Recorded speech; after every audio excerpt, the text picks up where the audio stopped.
SM Makassar diterpa badai cedera. 8 pemain harus menepi saat latihan di lapangan Syekh Yusuf, Kabupaten Goa pada Senin 21 November 2022. 8 pemain tersebut yakni Everton Nascimento, Donald Bisa, Akbar Tanjung, Brian Cesar, Victor Detnan, Ananda Rehan, Samuel Simanjuntak, dan Yanca Sayuri. Para pemain ini harus latihan terpisah. Mereka latihan dibimbing langsung fisioterapi tim. Pelatih berkebangsaan Portugal ini coba mencari tahu penyebab sejumlah pemain alami cedera. Dugaan awal porsi latihan yang berat diberikan kepada William Jan Plim CS pasca libur panjang. Skuad PSM Makassar memang sempat diberi libur selama 20 hari pasca tragedi Kanjuruhan, Kabupaten Malang, Jawa Timur pada Sabtu 1 Oktober 2022.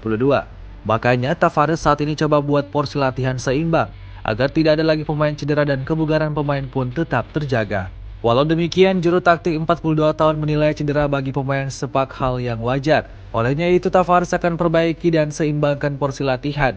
Ia tidak ingin ada lagi pemain cedera ke depannya. Di luar dari itu, Tavares berharap kompetisi Liga 1 2022-2023 bisa bergulir supaya ada tujuan jelas latihan.